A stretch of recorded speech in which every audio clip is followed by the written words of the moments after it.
So today we are here to talk about the part 2 learning lab for the logic model series. And if those of you weren't able to join us for part 1, we still have those information, all the information and all the materials on our website. So feel free to check that out at pttc.org. And we can show you a little bit more how to access that information later.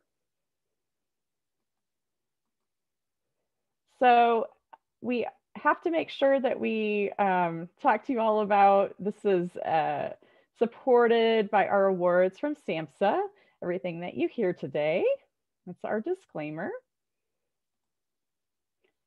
And then we also want to go over that we are on part 2 of this series. And so this is the Learning Lab. We had an overview on May 4th for part 1. So if you missed that, please check out our materials on our website and review that information. We also have in the chat, you can see that Elizabeth is loading some materials that you will need for today's lab. So make sure that you download those if you didn't already.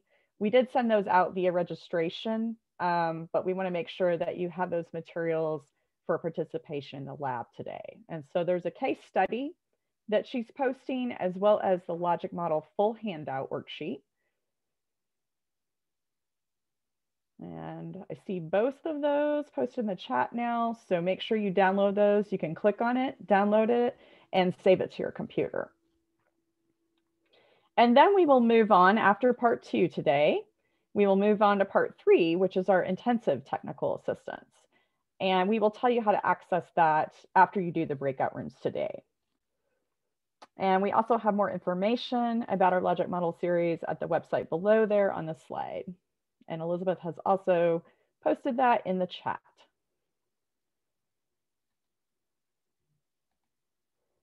So our learning objectives for today are to review the logic model benefits. And this is from part 1. So we will go over these very quickly. Kyle's going to give us a very quick overview of part 1. We'll review those key components of the logic models, review how logic models inform program evaluation. And today's main objective for part 2 is that we're going to actually practice developing a logic model using our case study in groups. So we're focused on that 4th one, but we will quickly go over those first 3 to give you an overview, especially for those that weren't here for part 1. Our agenda will be to overview from part 1. We'll do our group instruction for part 2. We'll get into our small group work, which is going to be fabulous. We have some amazing facilitators that will be in each breakout room for you all. We're just really fortunate to have such experienced people facilitating our breakout rooms today. They will walk you through the logic models and help you develop that based on the case study. Then we will come back and we'll have a couple groups report out. And we will then have question and answers. And of course, we will do our evaluation. So that's kind of the layout for today. And you all know me if you were here for part 1, so I won't go over myself in too much detail. I have been doing evaluation for almost 20 years, both in public health and mental health services, state government, working for nonprofits, all of those things. So that's the gist of my experience. And then we have Dr. Kyle Barrington with us, who's going to do the review and who also overviewed everything in part 1. So you all are probably familiar with him. That Kyle brings 30 years of experience in substance misuse prevention to the field. He is an evaluator. He has been a counselor. He's done some amazing things, and we were very fortunate to have him here today. So I will turn the time over to Kyle and give us a minute while we switch screens, but I want to make sure that you all don't have any questions at this point. So if you do, I'm going to check the chat here, and I don't see any. Just making sure we don't have any questions so far. And I'm going to stop sharing and go ahead and let Kyle take over for our review. All right. Well, first and foremost, thank you very much for that introduction, Nicole. Always a pleasure to be here. Let me see if we got the share option here. And let me see. What do we see on our screen now? Benefits of a logic model? Yeah, we see the benefits of a logic model, Kyle. All right, let me go back one. There we go. Is There that you better? go.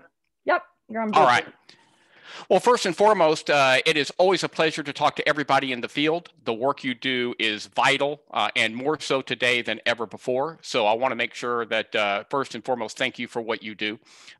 The other thing that my objective is today is as quickly as possible, about 7 minutes or so or less, and I guarantee you Nicole is saying please less, let's review logic models. Now, when I talk about logic models, I cannot exaggerate. I can talk about logic models for days. I like them. In fact, I don't start any project without them. And I believe that logic models is actually something human beings do naturally. We just don't know that we do it. And an example of that is this house that you see. And that is when we start doing any project, the first thing we try to do is develop a plan for that project. And we break that plan down into what our outcome should be, right? In this case, this outcome is a house. But that house is made up of many, many parts. So I want a safe, durable, efficient in terms of electricity, cost-effective house. In order to do that, to achieve that goal of providing a roof over the head of my family, one of the things I want to make sure that I do is that I back things up and say, in order for that to happen, I'm going to need how many bedrooms, how many bathrooms. So I start breaking these things down into its sub parts. Those parts, in a lot of cases, are called objectives in a logic model. And to achieve those objectives, I'm going to need certain things. For example, in my office and my house, I want paneling, and I also want a bookcase. So I'm going to need to make sure that I include that design in the house. I need to make sure that that design is followed. So I need to have some checkup, what we call fidelity in our world. But more importantly, I'm also going to have some inputs, and those inputs or activities are going to be things like lumber. Now, anybody trying to buy a house today or having renovations done to their house understand that lumber is extremely expensive. So as we go through that process, everything comes in ebbs and flows into our process of building this house. So we have all these inputs that we do activities with. We either do it ourselves or we hire somebody to eventually create this house that I wanted to begin with. And that really is something that is basic to any project, and implementing a substance abuse or substance misuse project is no different. As an example, you go to the store every day, I guarantee you have a logic model. You don't call it that probably. I do, but you don't, I don't think. My kids laugh at me about that. But at the end of the day, here's what we do know. If you go to the store and you want to buy an avocado, you go to the store and you say, I want to buy the best avocado possible. So one of the things that you have in mind is what that outcome looks like, right? And then part of that outcome is I want to make sure that it is soft, but not too soft. I want to make sure that it is green, but not too green. And then I might find one that is perfect. It's green and it's soft, but not too soft, but it's got one spot that's really mushy. Now, all of a sudden, that becomes part of that fidelity. And I'm like, that's no longer the best one. Let me find something else. And we back all these things up. So as you go through that process to get to the store, I needed a car. I needed to have the time to get there. I needed the money to buy the avocado. All those things in a brief period of time are logic models. And we do this over and over again every day. You bite into a hamburger and you don't like it, you send it back. That's an outcome, right? So as you go through those processes, that's what we do with these individual houses. Logic models have some key benefits. One of those benefits is it develops our understanding, which is the most important thing. The other piece about this is as we develop the understanding of what we want to have happen, we become to expose assumptions. And one of those things that we talked about before is there are assumptions we make when we do substance misuse prevention. For example, what is use or misuse, right? Is it one sip? Is it a whole drink? Those are questions that you and your coalition or your individuals at some point in time are going to have to determine. If you're dealing with mental health or mental health crisis or criminal justice, you have to define those terms. And some of those are as simple as what is recidivism rate? Is that rearrest, or is that actually readjudication or before a judge or a jury found guilty? Those are all those terms that you have to define that a logic model should help you with. It helps monitor that progress, as we talked about with building a house. It helps us restrain from over-promising too much. It kind of puts us in an area of saying, yeah, that's a little bit too much. We can't say we're going to stop all underage drinking. It's never happened before, but we should be able to reduce it. We want to be able to facilitate project reporting. It also promotes communication. And it also, if you do it right, it serves as that evaluation framework. So a logic models has a lot of great benefits. I think Hayden the other day was talking about logic models, and he's absolutely right when he made the point that a logic model, in a lot of ways, if you do it first, will help write your grant. Because when you think about what a grant process does with a logic model, you have a problem, you begin with that problem, the end in mind, and you work back. So one of the things that occurs with that logic model is you learn to be able to put things in sequential order. In a lot of ways, that follows what a grant does. Same thing with all your grant reporting. Once you have a logic model, you report off of it, it makes your grant life a little bit easier. So as we move through the process, there's some key logic model components that we want to talk about. Priorities are what we're going to, in our case study today, we're going to talk about. We have a fictional community that has some identified needs. In those identified needs, they've identified some goals, and they have some beginnings of some objectives. Once you identify these priorities and you know what your needs are and your goals are, we actually begin with the end in mind. I want to reduce whatever this goal is. So if I have a high rate of substance use or misuse among adolescents, then my outcome is to reduce that. And it could be a short-term, intermediate, and long-term. If it's my goal, it's normally going to be related closer to the long-term. Then I'm going to need, in order to do that, what am I going to do to reduce it? What program, evidence-based program, or practice am I going to implement to achieve that outcome? In order to have those outputs, what do I need to occur? Those are becomes activities and participants. How many people have to be trained? What do they have to be trained in? Can it be volunteers or professional staff? What are my participants? What we did call identified populations. From there, then I need to know what to buy. How many people do I need to hire? How many computers do I need to purchase? How many curricula do I need to buy? How many people need to be trained? All those become those inputs. So if you think about our house, inputs would be lumber, outputs would be hiring a contractor to take that lumber to make it into a frame, and that becomes my outcome. I might start building a house or the framing of my house, which may be a short-term or intermediate goal. So as we go through that process, that logic model lays everything out for us in a logical and sequential way. It makes our path along this journey much easier and much simpler to follow.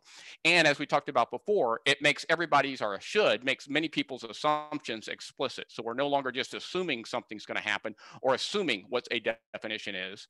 We're going to know it. One of the things I'll talk about is the fact that when I first started in this field, I asked teachers, I had a whole room full of teachers, what tardy was.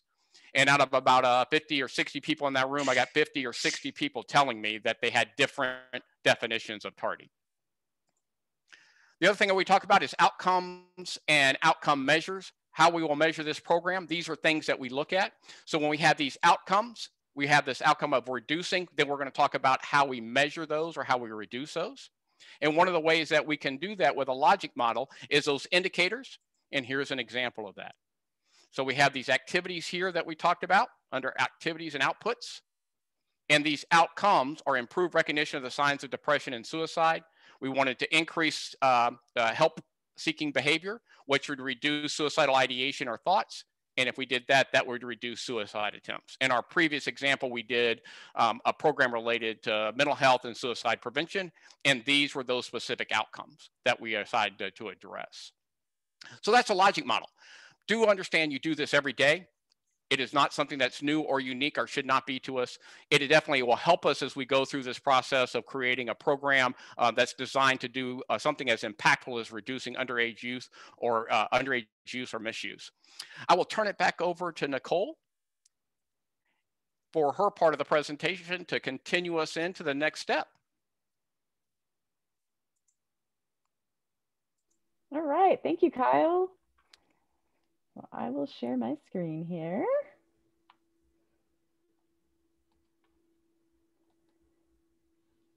And so I just want to make sure you all can see my screen. It should say case study. Yep. I'm seeing some head nods. All right. All right, so we're going to get into our case study now about the Substance Abuse Prevention Task Force.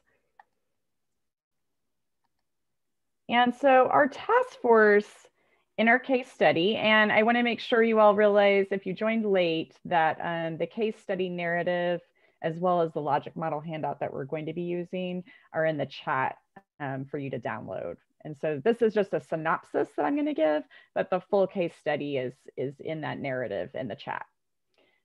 So founded years ago in response to several incidents that caused concern, including the death of a teen at the lake due to alcohol poisoning. So Our task force was founded as a result of this, and so there's some concerns in the community. We have 25 parents, a representative from the mayor's office, a pediatrician, representatives from the Women's Guild, and this is an organization for women over age 65. We have representatives from a health task force that are serving the Latino community, local artists, a newspaper reporter. Those are always handy to have, right, when you're doing prevention, and a youth from the local church youth group. So we have a lot of different partners here that are represented on the task force. So keep those in mind as we move forward. Just to give you a heads up, I will be asking you in the chat to talk about some resources in the community. So as we go through this, make sure you're keeping an eye on some things and taking some notes. Our data shows that 28% of parents believe providing alcohol to teens decreases the risk for continued drinking as teens get older and subsequent drinking problems later in life. Okay, so we have a little bit of a cultural thing here where the parents believe that providing alcohol to teens actually decreases the risk for continued drinking as teens get older. Then we also see that 38% of high school youth indicated they had consumed alcohol in the last 30 days. So 38% of high school youth indicated they had consumed alcohol in the last 30 days. So that's some of our initial data. We also know, and I think this was from the focus group, that 72% of youth who drank in the past 30 days accessed alcohol from older siblings and or friends, and that youth drinking parties are commonly held at outdoor locations such as the parks and a nearby lake. And I don't know about any of you that grew up in a rural community like I did, but this is a very realistic scenario, right? Outdoor parties, locations, lakes, all set the stage for this case study. So now here we are at our community resources. And so in the chat, please list any community resources that you think exist in our community. XYZ is what we're calling it today, since this is fictional. So I'm going to go ahead and just let you all think about that for a minute. What community resources exist? I'm going to open up my chat here. Okay, so Natalie says community coalition. Good. So we have a coalition. It's definitely a huge asset because sometimes those take a while to form. So we've got something already started, right? We don't have to set that up. We have a structure in place. Anything else that you all note from the case study? Youth group, newspaper. I kind of gave you a hint there. That's a big resource. So we've got a way to maybe do some press releases, right? We have a connection there. We have a youth group, great. So not only are we looking at the parents right here, we also need to do some things that connect the youth. So it's great that we have that youth group as a resource. Okay, and Joe says an urban setting will have school districts, recreation centers, health providers, community organizations. Right. So yeah, in an urban setting, you would have those things. Great. A representative from the mayor's office. Perfect. So we have our local officials involved, which also creates buy-in. And if let's say there's a policy change or things like that needed, city ordinance, then we have some of those folks involved. City officials, medical. We also have some medical staff involved. Great, a pediatrician. So that may be important, right, for making sure that we have the correct knowledge and an expert in the field that could talk about the consequences of underage drinking on youth. Research published, good. A task force to provide information at the school. Thanks, Alexis. Diverse group of stakeholders. Yeah, so we have a lot of different perspectives. And as we talk about with logic models, that's really important, right? Because we will be creating a shared plan with a logic model that is going to be taking all those perspectives into account. And then we have the Latino community represented. Great. We have youth coalitions, focus groups, juvenile services. So good point. We already have some data, right? We've already done some focus groups, and that is a huge resource to already have in place. Parent group, good. Wow, you guys are doing great. You've identified a lot. So either you read this ahead of time, which means you're great participants, or you didn't and you are moving right along and doing awesome. So I appreciate all the participation here. Anything else that anyone wants to share there? I think that's pretty comprehensive. I'm just going to go through and make sure I got oh, the PTA. Yeah. Make sure I covered everybody's here. Looks like it. So, oh, Kyle. Kyle's participating. The surveys conducted both for youth and adults. Perfect. Yeah. So we had the focus groups, but we also had survey data, which is our quantitative data, right? So we have qualitative and quantitative data. And someone has posted the OPNA and YRBS. So great. Another thing that has been brought up is that we have some existing data, right? The OPNA, which is the Oklahoma Prevention Needs Assessment, is an existing source, and the Youth Risk Behavior Survey is YRBS. So good point. It's always important to look at those existing sources of data as well. All right. Well, I think you all are very prepared for our soon-to-be activity, which is going into our breakout rooms. So I'm going to move forward, and thank you for all the participation. We're going to go ahead and give you some first steps because I know we're limited on time. Normally, if you were in a typical logic model training, this would be something that we worked out. I know when Kyle and I do like 8-hour trainings, this isn't always given to you. So this is something that usually has to be worked out, but we're going to go ahead and give you this because we know that this is a compressed amount of time to kind of walk through this activity. So our priority problem and risk factor, we have social access, which is defined by how easy it is for underage youth to obtain alcohol in their home from older siblings, from friends, or from other adults. And then this outcome is really their intended outcome. So we're kind of giving that to you as well, that the group would like to see students in the community from 38% to 30% in 5 years. So long range planning here, which is a hint for you guys, that this is going to go from 38% to 30% in 5 years. So that's kind of a good setup for you all as you work in your breakout rooms. That'll help you get started a little bit quicker.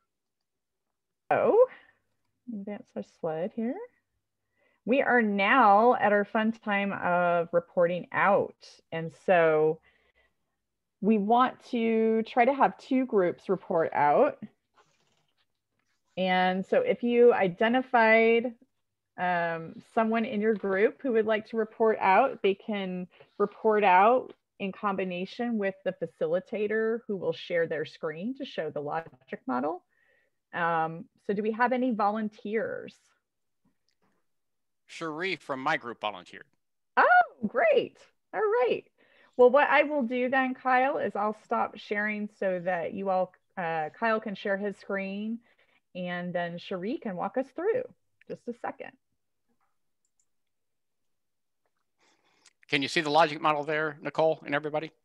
Yes. Excellent. Yeah. All right, Cherie. Okay, so our team identified our needs as high school, the percentage of high school age youth alcohol, and the parents were allowing that underage use. We identified our overarching goal to reduce that underage alcohol use.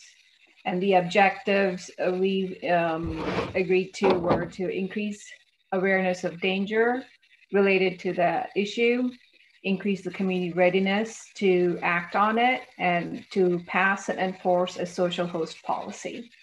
The underlying theory being, we want to increase knowledge so that that'll change their attitudes, which will then change to that behavior.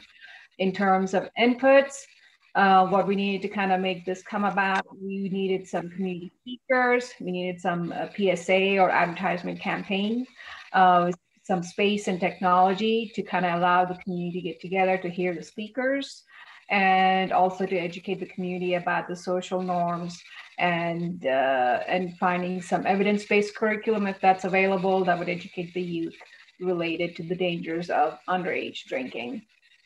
The outputs are about training staff so that they're properly able to implement that curriculum that's been identified. We want to make sure we offer it at least 6 times a year.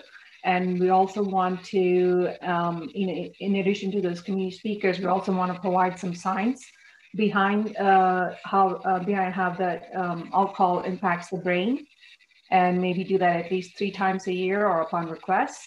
And we also want to get some feedback from other communities that have passed that social host policy to kind of get a better feel for what their draft and their process and issues have looked like. The participants for our activities would be students, parents, teachers, coaches, law enforcement, hospital staff, any community lecturers and experts, some alcohol vendors, and community champions such as the mayor and elected officials.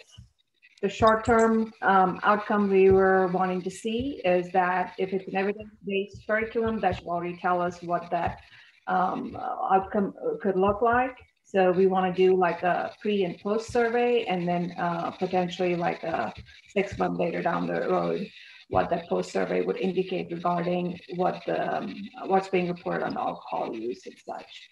And then the long-term outcome is that we would see a reduction by a certain percentage once, at least a year after the social host policy has been passed. Did I miss anything, Kyle? No, you did great. Right on the money. We had a great group. They did super.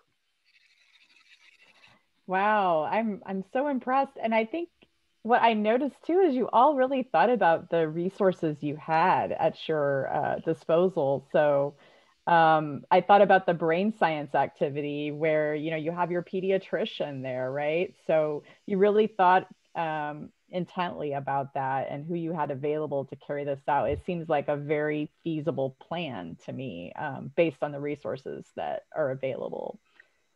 Great. Well, I'm glad you all had a great time doing that. And it looks like it was, you got to most of the plan. So awesome job walking through that. Thank you both. Do we have another volunteer?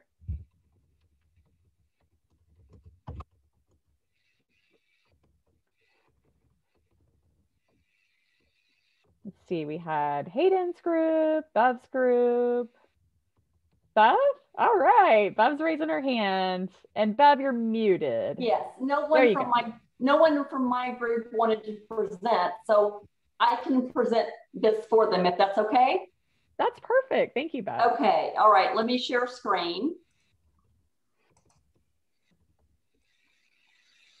Okay, I had a wonderful group. I appreciate you listening and learning and doing this. So what we did was we started with assumptions. Let me move it back down here. Sorry, hold on. We started with these assumptions in the community, and we identified the assumptions or those things that you are believing about your program or your community that could impact the way you do your strategies. One of them, the assumptions, was local police believe that teen drinking is a serious problem in the community. So that's one thing that we're making the assumption of. Another assumption that we came up with, teens can only get alcohol through siblings and friends.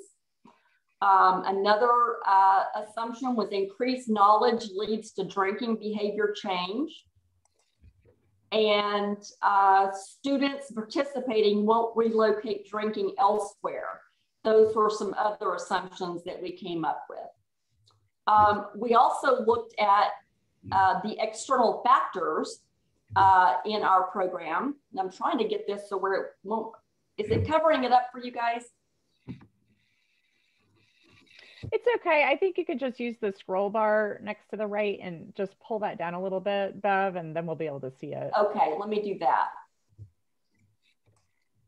Okay.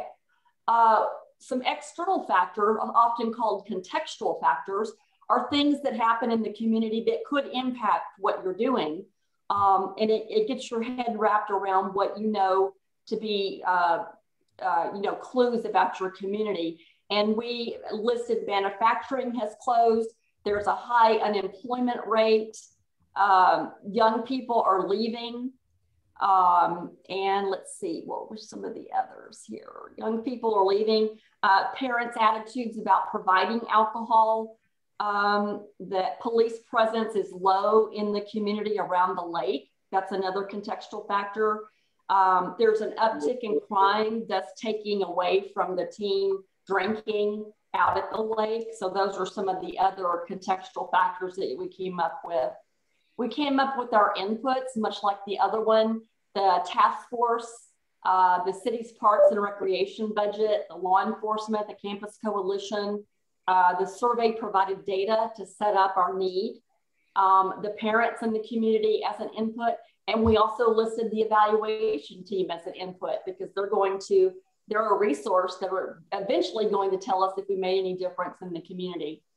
Our outputs, the activities were the Youth Alcohol Education Initiative and the Social Host Policy, and the participants in those were the youth and the students for the initiative, and the Social Host Policy, the participants were the task force, the police, the parents, and the youth. And then our outcomes, we came up with by the end of lessons, a child could list 2 facts that they learned. Another one was increase the number of students who believe there are consequences to getting alcohol from parents and friends, and a decrease in the number of parents who believe social hosting should occur. So all of those are staying at the knowledge, attitudes, and awareness level. And that's for the social hosting. Our intermediate outcomes, we came up with a decrease in the number of youth who drink in the past 30 days, accessing alcohol from older siblings and friends, and an increase in the number of parents hosting youth to participate in drinking on the property. And we decided that property could be really anywhere. It didn't have to be the parent's home. Mm-hmm. And then as stated, our long-term goal was, our long-term impact was underage drinking rates for high school students in the community reduced from 38% to 30% in 5 years. Great. Well, thank you, Bev. And I know we're running short on time. I don't want to cut you too short, but sure. I really appreciate that Bev also focused on really identifying those assumptions and external factors, which are also really important. So that was a nice add-on to what Kyle's group showed us. So you all did an amazing job. I'm going to go ahead and share my screen, and we'll get back to talking about our next steps here.